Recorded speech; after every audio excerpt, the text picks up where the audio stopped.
बच्चों, कैसे हो आप सब लोग। प्रीवियस वीडियो में हमने बात की थी पॉलिनोमियल की और वहां पे हमने पॉलिनोमियल को समझा था। क्या समझा था हमने ये समझा था कि अगर हमें कोई एक्सप्रेशन दे दिया जाए तो हम ये बता सकते हैं कि वो एक पॉलिनोमियल है या नहीं है। ठीक है, ये हमने समझा था। उसके बाद हमने क्या किया, हमने समझा कि पॉलिनोमियल अगर कोई एक्सप्रेशन है तो उसके टाइप्स कैसे होंगे या उसको हम नाम कैसे देंगे, कैसे पढ़ेंगे उसको। तो हमने समझा था कि उसको हम on the basis of power भी पढ़ सकते हैं, on the basis of degree उसको डिफाइन कर सकते हैं या फिर on the basis of terms भी डिफाइन कर सकते हैं। तो इतना हमने प्रीवियस वीडियो में डिस्कस किया था और एक छोटी सी एक्सरसाइज भी की थी जहां से आपके सारे डाउट्स क्लियर हुए होंगे कि पॉलिनोमियल कब है, ये कैसे पता कर सकते हैं। 1 वेरिएबल, 2 वेरिएबल, 3 वेरिएबल में पॉलिनोमियल होगा तो उसको कैसे नाम देंगे, डिग्री के बेसिस पे पॉलिनोमियल को कैसे नाम देंगे और टर्म्स के बेसिस पे पॉलिनोमियल को कैसे समझेंगे। अगर आपने वो वीडियो नहीं देखा है तो लिंक यहाँ आपको डिस्क्रिप्शन आई बटन पे मिल जाएगा, डिस्क्रिप्शन में भी मिल जाएगा।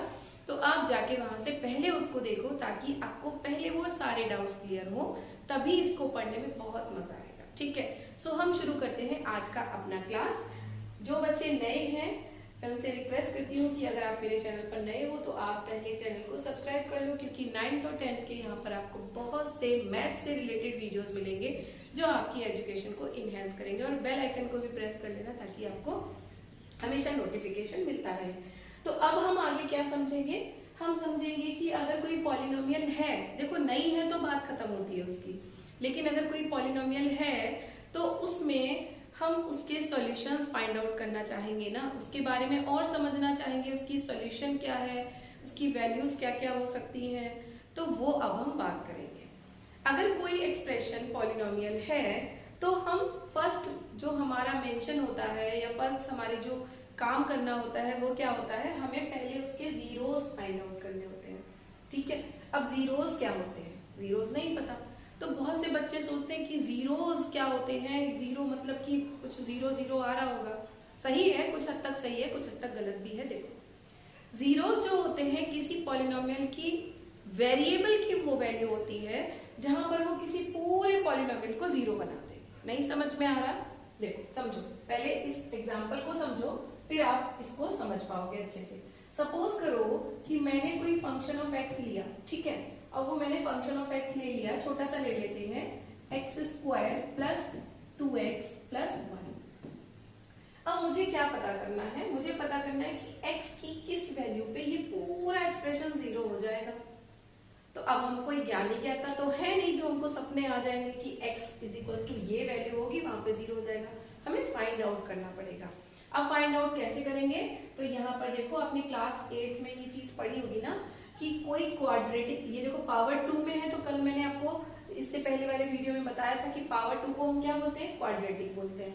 और पावर 2 वाले एक्सप्रेशन को हम स्प्लिट भी कर सकते हैं, स्प्लिट करके उसके फैक्टर्स फाइंड आउट कर सकते हैं। तो पहले हम इसको स्प्लिट करेंगे। ठीक है, स्प्लिट करने से हमें यहाँ पे क्या मिलेगा, सपोज हम इसको स्प्लिट करें तो एक्स स्क्वायर प्लस, पहले एक्स 2x को लिख देंगे एक्स प्लस 1। ठीक है, अब यहाँ पे क्या रहेगा, x कॉमन आ जाएगा तो हमें मिलेगा x प्लस 1 और यहाँ पर कुछ भी कॉमन नहीं है इन दोनों में तो हम 1 कॉमन ले लेंगे इन दोनों में से। जब कुछ कॉमन नहीं आता तो 1 ले लेते हैं। ठीक है, तो यहाँ पर भी मिलेगा x प्लस 1। अब इन दोनों से फैक्टर क्या आए, x प्लस 1 और x प्लस 1 ये आ गया।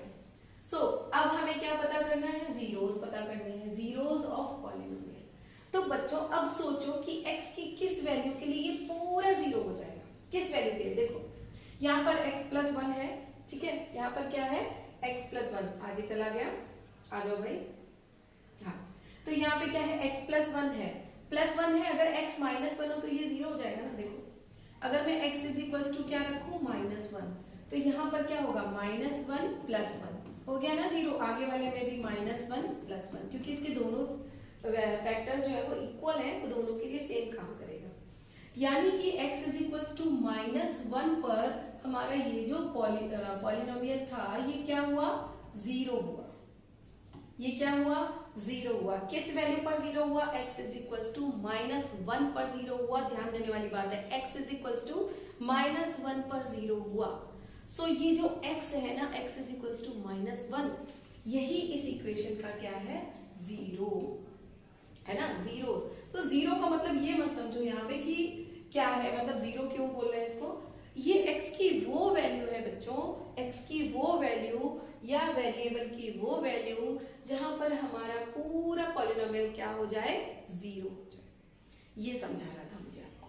आगे आगे हम जब एक्सप्रेशन, इनसे एक्सप्रेशन निकालेंगे या बहुत सारे सॉल्यूशंस करेंगे, प्रैक्टिस करेंगे, तब आपको और क्लियर होगा। तो क्लियर हुई। फिलहाल के लिए दिमाग में ये बात बिठाओ कि किसी वेरिएबल की वो वैल्यू जहां पर एक्सप्रेशन क्या हो जाए, पूरा जीरो हो जाए, वो क्या कहलाएगा, उस एक्सप्रेशन का जीरो कहलाएगा, या फिर उसको हम उसका सॉल्यूशन भी कह सकते हैं, ठीक है, या उसको उसके रूट्स भी कह सकते हैं। जब आप 10th में आओगे तब रूट्स की भी बात होगी, तो हम वहां पे उसको रूट्स भी बोलेंगे, सॉल्यूशन भी बोलेंगे। बट फिलहाल आप इतना याद रखो कि x की वो वैल्यू जहां पर हमारा एक्सप्रेशन क्या हो जाए, जीरो हो जाए, तो उसको हम क्या कहेंगे, जीरोस ऑफ द पॉलिनोमियल कहेंगे। 1 2 3 बहुत सारे मिल सकते हैं हमको जीरोस ऑफ द इक्वेशन। ये हम कैसे डिसाइड करेंगे, ये हम डिसाइड करेंगे एक्सप्रेशन के पावर से, ठीक है। यहाँ पे देखो मैंने लिखा है number of zeros in a polynomial. अब हमने अगर ये जान लिया कि जीरोस क्या होते हैं, जीरोस वो होते हैं जहां पर x की वैल्यू, जो x की वैल्यू है वो रखें और क्या हो जाए, जीरो हो जाए, ठीक है। तो ऐसी कितनी वैल्यूज हो सकती हैं एक एक्सप्रेशन के लिए, ये कैसे पता करेंगे भाई, एक x की वैल्यू, ठीक है, हमने पता कर लिया कि -1। तो बच्चों यहाँ पर आपको समझना है कि किसी भी एक्सप्रेशन की जितनी हाईएस्ट डिग्री होती है उतने ही उसके जीरोस होते हैं। जैसे अब आप सोच रहे होगे यहाँ पर तो हाईएस्ट डिग्री 2 है, अब आप बोल रहे हो एक ही x इज इक्वल टू -1 है। नहीं बच्चों, यहाँ पर देखो ये जो हमने फैक्टर निकाले ना x+1 और x+1, तो ये दोनों ही सेम निकले ना हमारे, दोनों ही सेम है। तो दोनों के लिए अगर इसको जीरो करना है तो -1 चाहिए, इसको जीरो करना है तो भी -1, यानी इस एक्सप्रेशन के दो जीरोस हैं लेकिन वो दोनों जीरोस इक्वल हैं। तो आप एक बार लिखो या 2 बार लिखो, कोई फर्क नहीं पड़ता, इसलिए मैंने एक बार लिखा। समझ आई ये बात, ये भी समझना बहुत जरूरी है कि जीरोस दो हैं लेकिन वो बराबर हो सकते हैं, जरूरी नहीं हर बार अलग अलग हो, बराबर हो सकते हैं। तो यहाँ पे दोनों देखो, -1 इसके लिए भी आ रहा था, -1 इसके लिए भी आ रहा था, तो मैंने उसको डबल नहीं लिखा, ठीक है। बट इसके दो जीरोस हैं, -1, ठीक। इसको और ज्यादा इनहेंस करके और ज्यादा बड़ी उसमें पढ़ोगे, 10th में पढ़ोगे, तो अभी हम इस पे ज्यादा बात नहीं करेंगे। फिलहाल ये समझेंगे कि जीरोस क्या होते हैं, ठीक है। तो हमारे जीरोस पता चल गए कि x की वो वैल्यू है जहां पर हमारा एक्सप्रेशन क्या हो जाए, जीरो, ठीक। अब हमारा दिमाग ये सोच रहा है कि भाई कितने जीरोस हो सकते हैं किसी एक एक्सप्रेशन के, किसी एक एक्सप्रेशन के कितने जीरोस हो सकते हैं, हम कैसे जानेंगे, आपने तो बोल दिया कि 2, ठीक है। तो इसके लिए मैं आपको बता देती हूँ, अगर डिग्री 0 से तो नहीं बनेगा, फिक्स्ड वैल्यू देगा, ठीक है। डिग्री 1 है तो जीरोस कितने होंगे, जीरोस होंगे 1, ठीक है। डिग्री 2 है तो जीरोस कितने होंगे, 2 होंगे। डिग्री 3 है तो जीरोस कितने होंगे, 3 होंगे। अनलाइकवाइज आप डिसाइड कर सकते हो, मतलब लीनियर इक्वेशन है तो उसका एक ही जीरो होगा, ठीक है। लेकिन हाँ ये याद रखना, linear equation in one variable, क्योंकि वन वेरिएबल ये भी समझना जरूरी है, ax + b की फॉर्म में हो, दूसरा वेरिएबल ही होना चाहिए, ठीक है। अब ये भी आप कंफ्यूजन में हो गए होंगे कि वन वेरिएबल क्यों बोला आपने, क्योंकि जब हम 2 वेरिएबल की बात कर लेते हैं ना तो उसको ऐसे लिखते हैं ax + by = c की फॉर्म में। तो यहाँ पे x और y दोनों आपस में क्या करते हैं, रिलेट करते हैं, तो जितने बार y चेंज होगा उतने बार x चेंज होगा। तो फिलहाल हम 2 वेरिएबल की बात नहीं कर रहे हैं, हम सिर्फ 1 वेरिएबल की बात करेंगे। क्या आ गया यहाँ पे, चलो कोई, ठीक है। तो ये हो गया, तो हम समझ गए कि डिग्री 1 होगी तो जीरोस, मतलब जीरो एक ही होगा, उसका सॉल्यूशन एक ही होगा। अगर डिग्री 2 है तो 2 सॉल्यूशन हमें उससे मिलेंगे। 3 डिग्री है मतलब क्यूबिक इक्वेशन है तो हमें उसके 3 सॉल्यूशंस मतलब 3 सॉल्यूशन मिलेंगे। अब ये हो सकता है कि तीनों सॉल्यूशन बराबर हो, ना भी बराबर हो, it depends on expression again. तो ये भी हमें साथ साथ पता चल गया कि किसी एक्सप्रेशन की हाईएस्ट डिग्री जितनी होगी उतने ही उसके सॉल्यूशंस, नंबर ऑफ सॉल्यूशंस भी होंगे। उन्हीं नंबर ऑफ सॉल्यूशंस को हम क्या कहते हैं बच्चों, जीरोस कह देते हैं, बिकॉज इन दैट 3 वैल्यूज, उन तीनों वैल्यू में आपका एक्सप्रेशन क्या हो जाएगा, जीरो हो जाएगा। आगे हम प्रैक्टिस करेंगे, तो देखो अब इन्हीं जीरोस को थोड़ा सा हम प्रैक्टिस करके समझ लेते हैं। जैसे यहाँ पे कहा है, verify whether the following are zeros of polynomial indicated against them.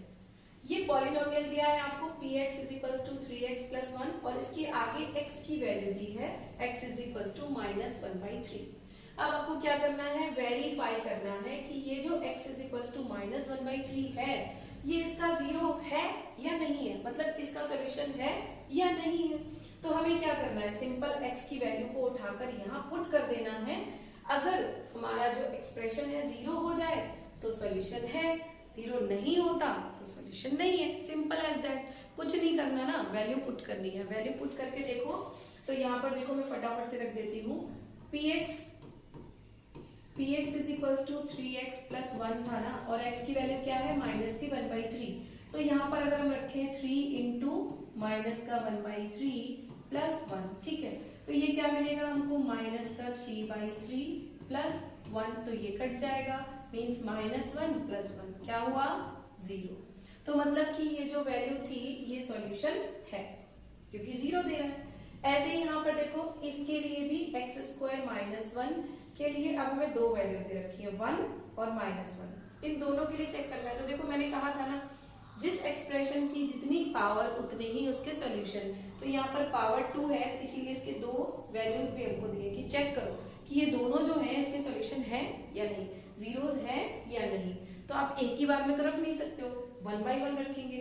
तो यहाँ पर भी देखो px इज इक्वल्स टू क्या दिया हुआ है एक्स स्क्वायर माइनस 1, पहले हम क्या रख लेते हैं 1 को रख लेते हैं, 1 को रखेंगे तो 1 का स्क्वायर माइनस 1 यानी 1 माइनस 1 क्या मिलेगा, 0।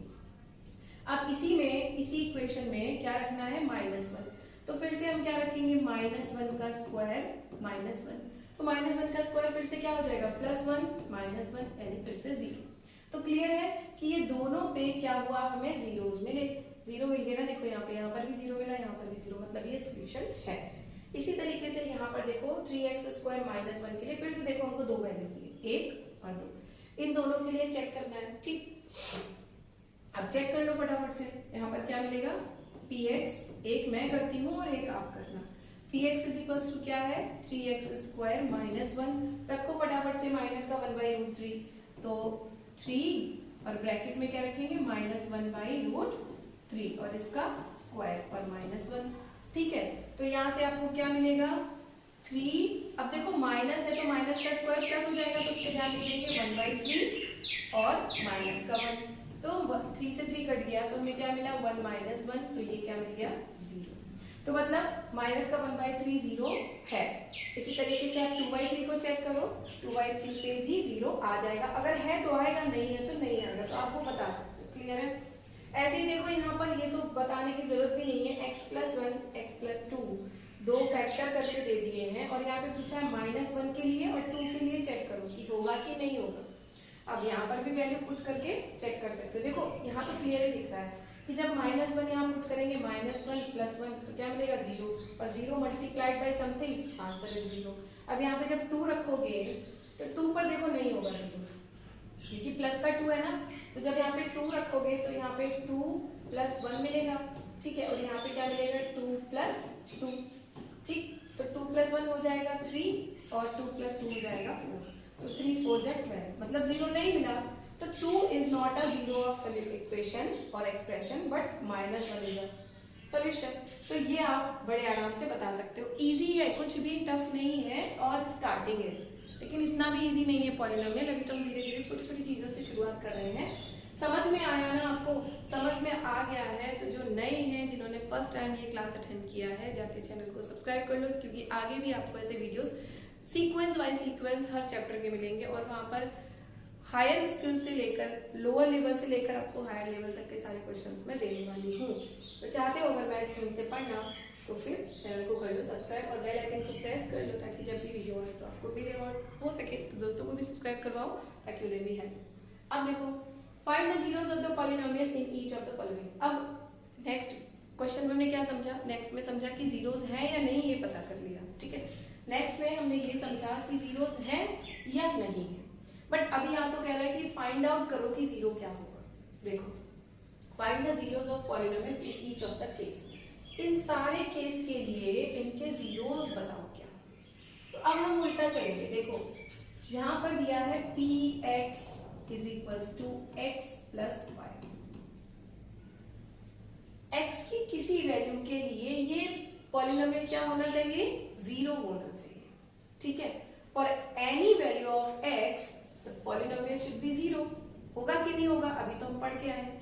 तो हम पहले ही यहाँ पर जीरोस फाइंड आउट करने के लिए क्या रख देते हैं, 0 is equal to x plus 5। या छोटी इक्वेशन है, या तो आप अज्यूम भी कर सकते हो कि x is equal to -5 plus 5 0 हो जाएगा, बट निकालने का तरीका ऐसे है। तो अब आप x की वैल्यू यहाँ से निकालोगे तो x इज इक्वल टू क्या आ जाएगा, -5। यानी x इज इक्वल टू -5 वो वैल्यू है जहां पर ये एक्सप्रेशन क्या होगा, 0 हो जाएगा। तो ये आंसर हो गया, ये 0 ऑफ द एक्सप्रेशन हो गया, ठीक। इसी तरीके से यहाँ पर देखो, तो यहाँ पर भी हम क्या पुट कर देंगे, यहाँ पर px की जगह पर 0 पुट कर देंगे, 0 is equal to cx plus d। अब हमें निकालना है x, तो यहाँ से हम क्या लिख सकते हैं, cx is equal to minus का d, that means x is equal to minus का d by c। So x की इस वैल्यू के लिए ये एक्सप्रेशन क्या हो जाएगा, 0 हो जाएगा, ठीक है। तो लाइकवाइज आप सबका पता कर सकते हो। इसी तरीके से यहाँ पर देखो 0 रखेंगे, 3x माइनस 2, तो यहाँ से हमें क्या मिलेगा, 3x is equal to 2। Sign का बहुत ध्यान रखना है बच्चों यहाँ पे कि साइन की गड़बड़ नहीं करना। जब कभी भी पॉजिटिव टर्म हम ट्रांसफर करते हैं तो उसके साइन बदलते हैं, पॉजिटिव है तो निगेटिव होगा, निगेटिव है तो पॉजिटिव होगा, ये चीज का ध्यान रखना है। तो यहाँ से हमारा जो x आ जाएगा वो कितना आ जाएगा, 2/3 आ जाएगा, क्लियर है। अब ऐसे इसके लिए मैं फटाफट इसका आंसर ऐसे ही लिख देती हूँ। यहाँ से जो x की वैल्यू आएगी वो आएगी -5/2। आप टैली करना, सॉल्व करना और मुझे बताना कि आपका आंसर आया कि नहीं। तो देखा आपने, अगर हमें सॉल्यूशन दिया है, पता करना है, वेरीफाई करना है तो वो भी कर सकते हैं, और अगर कोई एक्सप्रेशन दे दिया है और हमें जीरोस फाइंड आउट करने हैं तो हम वो भी कर सकते हैं, ठीक है। अब देखते हैं नेक्स्ट और क्या क्या हम पढ़ सकते हैं इसमें। So again find P0, P1, P2 for each of the following polynomial. अब इन पॉलिनोमियल के लिए हमें P0 निकालना है, मतलब P0, P1 और P2 निकालना है। अब ये क्या है, ये कुछ नहीं है, सिंपल सी बात है। यहाँ पर आप समझो कि यहाँ पर जो पॉलिनोमियल दिया है ना हमको, P Y is equal to क्या दिया है हमको, y² माइनस y प्लस 1 दिया, ठीक है, ये दिया है हमको। अब हमें क्या चाहिए, P0 मतलब P0 चाहिए, तो y की जगह 0 पुट किया ना उसने, तो हम भी 0 पुट कर देंगे। P0 is equal to y की जगह 0 माइनस 0 प्लस 1, तो P0 यानी P0 की वैल्यू क्या आ गई, 1। इसी तरीके से हमको चाहिए P1, ठीक है, P1 चाहिए, तो P1 के लिए आप क्या कर दो, y की जगह 1 पुट कर दो, तो 1 का स्क्वायर माइनस 1 प्लस 1।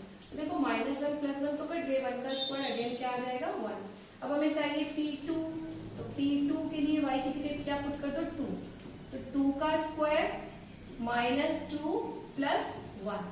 तो यहाँ से क्या मिलेगा आपको, यहाँ से मिलेगा 2 2 जा 4 और माइनस का 2 प्लस का 1, तो माइनस का 1 बचेगा, यानी तो ये वैल्यूज आ गई हमारी P0, P1 और P2 के लिए। तो कुछ नहीं किया ना हमने, जो वैल्यूज पूछी थी उसकी जगह पे पुट कर दी। अब ऐसे ही यहाँ पर भी आप पता कर सकते हो, P0 निकालना है, P0 निकालना है, तो 0 पुट कर दो फटाफट से, 2, और ये बाकी सारे तो 0 हो जाएंगे, +0 +0 प्लस -0 जो भी है, माइनस है यहाँ पे 0, तो इसका आंसर क्या आ गया, 2 आ गया, ठीक है। अब हमें निकालना है P1, तो P1 कैसे निकालेंगे, t की जगह, t जहां पर भी t है वहां पे क्या रख देंगे, 1 पुट कर देंगे, तो 2 प्लस 1 प्लस 2, अब यहाँ पे t का क्यूब है तो 1 का क्यूब कर दो, माइनस t स्क्वायर, 1 का स्क्वायर, 1 का स्क्वायर करो या क्यूब कोई फर्क नहीं पड़ता। तो यहाँ से क्या मिल जाएगा हमको, यहाँ से मिलेगा 2 प्लस 1 कितना हो गया, 3। देखो ये 2 प्लस 1 क्या हो गया, 3। अब 2 इंटू 1 की पावर 3 तो 2 ही रहने वाला है, तो प्लस में क्या रह जाएगा, 2 और यहाँ पर माइनस का 1, तो 3 प्लस 2 5, 5 माइनस 1 यानी कि 4, ठीक है। समझ में आया है ना, समझ में आ रहा होगा कि क्या कर रहे हैं हम। P0 पूछा तो y की जगह, यानी कि जो भी एक्सप्रेशन जिस टर्म्स में, जिस वेरिएबल में दिया है ना, उसी को हमने 0 पुट कर दिया।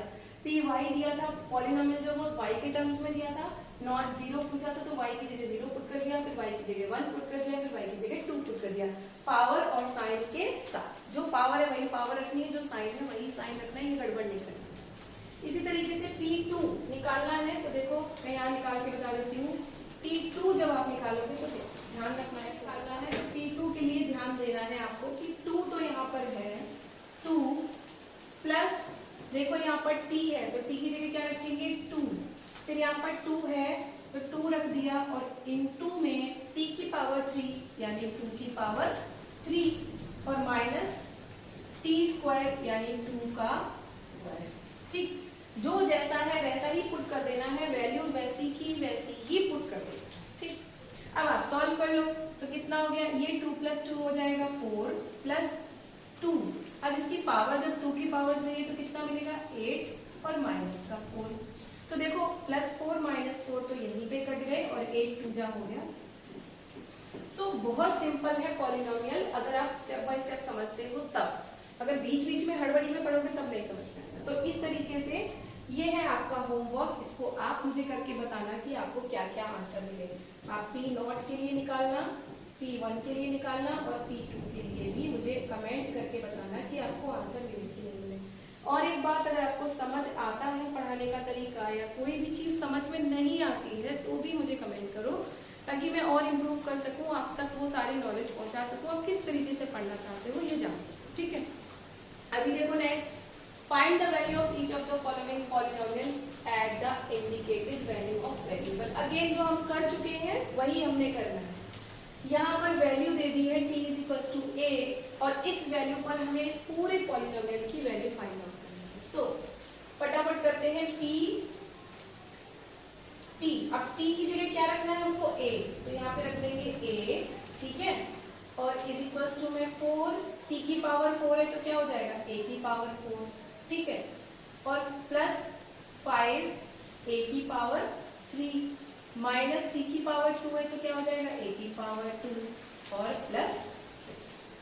डन, इससे ज्यादा हम कुछ नहीं कर सकते। हाँ, इससे ज्यादा हम तब करेंगे आगे जब पढ़ेंगे, इसके सॉल्यूशंस फाइंड आउट कर सकते हैं। तो वो फिलहाल हमसे कहा नहीं है, हमसे कहा है find the value of each of the following polynomial at this value. तो इस वैल्यू पे हमसे कहा है पॉलिनोमियल की वैल्यू बताओ, तो हमने बताया। ठीक है, अब देखो यहाँ पे सिंपल सी बात है, t = a था तो हमने t की जगह हर जगह क्या रखा a रखा। अगर 1 2 3 4 होता तो हम 1 2 3 4 रखते तो वहां से हम सॉल्व आउट और कर सकते थे। जैसे कि यहाँ पर देखो इसमें कहा है कि y की जगह पर क्या पुट करो 2 पुट करो, तो हम क्यों y की जगह क्या पुट करेंगे 2 पुट करेंगे, एंड 3 y का क्यूब है तो क्या कर देंगे 2 का क्यूब, -4 × y है तो 4 × 2 प्लस, अब यहाँ पे क्या है देख लेते हैं थोड़ा सा। हाँ, यहाँ पे दिया है √11, √ में 11, तो √11 का तो कुछ हम कर नहीं पाएंगे, लेकिन यहाँ पे कर सकते हैं 3 2 की पावर 3 का मतलब 8 -4 2 जा 8 प्लस √ में 11। सो यहाँ पे मिल जाएगा 8 3 जा 24 और माइनस के 8 प्लस √ में 11। सो कितना बच जाएगा यहाँ पे 16 प्लस √11। तो ये आ गया आपका आंसर।